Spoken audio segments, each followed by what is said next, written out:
What if the Philippines was never colonized? An alternate history. March 1521.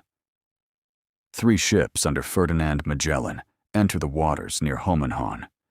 Weeks later, on the shores of Mactan, a local Datu named Lapu-Lapu and his warriors will kill Magellan and turn back the first European incursion into the islands.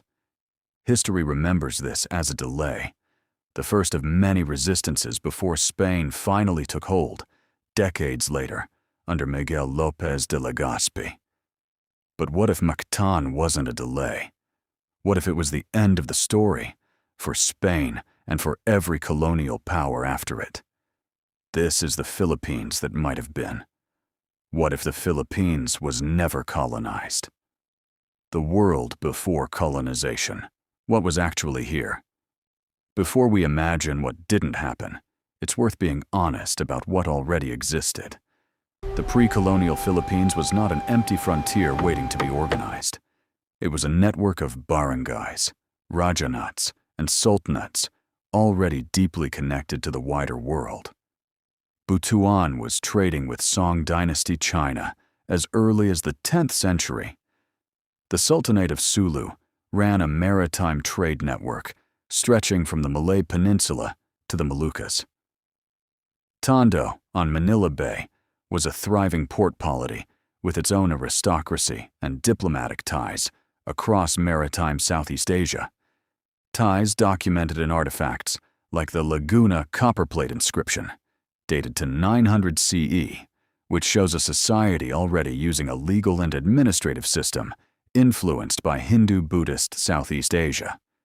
In our alternate timeline, this is the foundation everything else builds on, not a blank slate, but an already networked archipelago. Map of pre-colonial trade routes connecting Butuan, Tondo, Sulu, and greater maritime Southeast Asia. The Divergence. Mactan as an ending, not a delay. Our divergence point is 1521. In actual history, Lapu-Lapu's victory bought the islands only 40 years.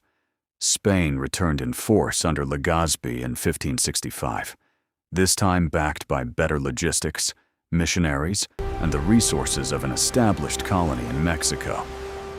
In this alternate timeline, we change one variable. Spain's American colonies take longer to stabilize, delaying the resources needed for a second Philippine expedition by several critical decades. In that window, word of Mactan spreads through the maritime trade networks the islands were already part of. Sulu, Brunei, and Ternate reinforce ties with the central Visayan polities, wary of European incursion after watching Portuguese and Spanish expansion elsewhere in the region. By the time Spain is in a position to try again, the political landscape has shifted. Rather than facing scattered, independent barangays, they would face a looser but real network of allied polities, sultanates and rajanats, with decades of shared interest in keeping European traders at arm's length, the way Ayutthaya and other Southeast Asian kingdoms did for centuries. Split timeline graphic. Actual 1565 Legazpi expedition versus a delayed, contested alternate expedition. What kind of nation emerges?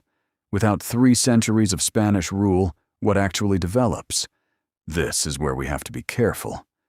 No colonization doesn't mean the islands freeze in time.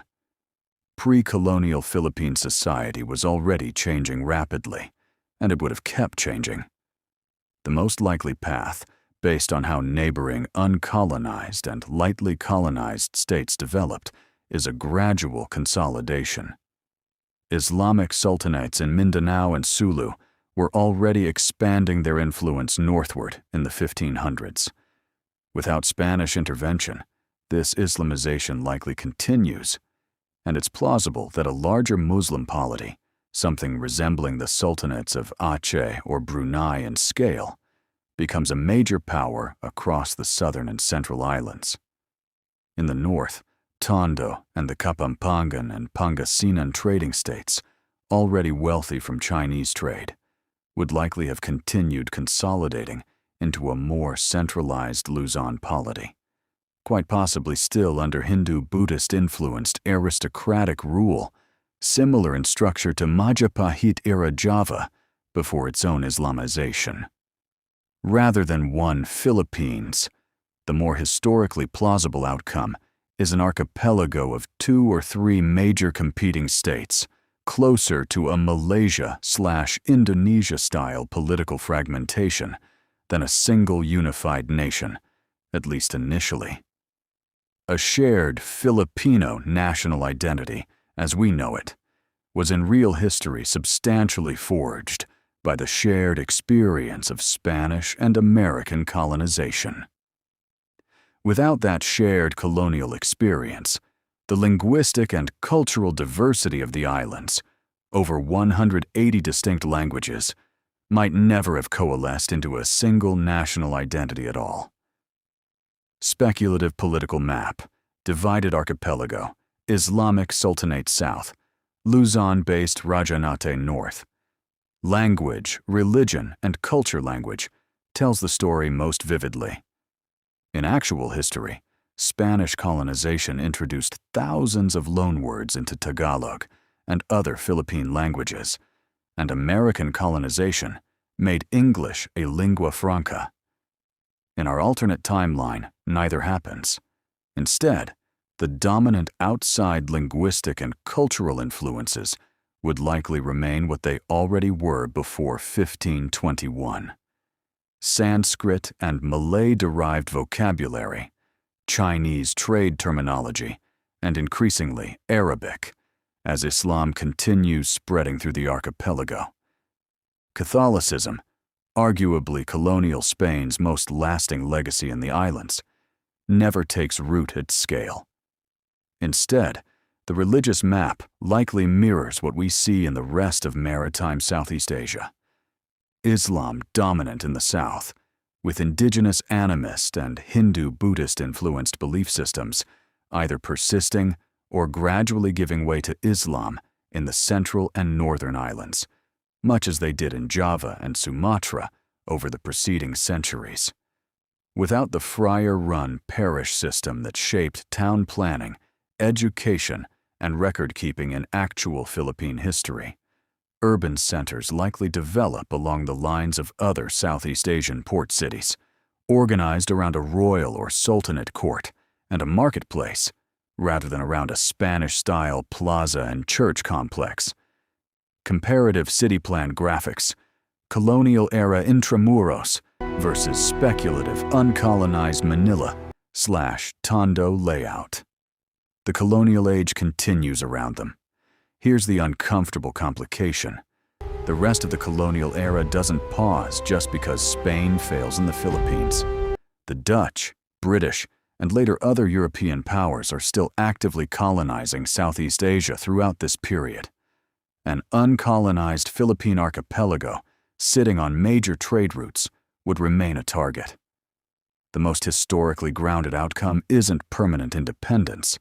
It's a longer, harder-fought resistance, likely still ending in some form of foreign involvement eventually, whether through the Dutch East India Company, Britain, or a later colonial power, but on different terms, at a different time, and quite possibly only partial. The way Thailand alone among mainland Southeast Asian states avoided full colonization while still ceding territory and accepting unequal treaties. An entirely colonization-free Philippines all the way to the present day is the least likely outcome of all plausible branches. But a Philippines that enters the modern era on its own terms, with an intact indigenous political and religious framework, is very plausible. Map of 19th century Southeast Asian colonial control, with the Philippines highlighted as a persistent point of contention. What would be lost, and what would remain? It's worth sitting with both sides of this honestly.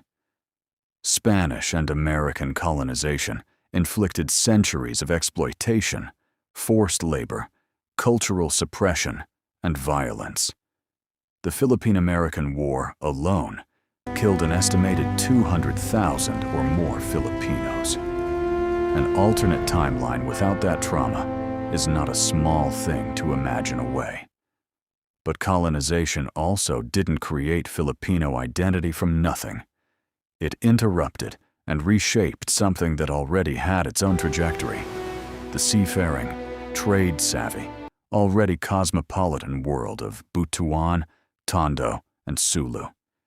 In this alternate timeline, the trajectory simply continues on its own terms, for better and for worse. Its own conflicts, its own inequalities, its own history, but authored by the people who were already here. Before we go deeper, our goal on this video is to get 500 likes and share your reaction in the comments. Subscribe to the channel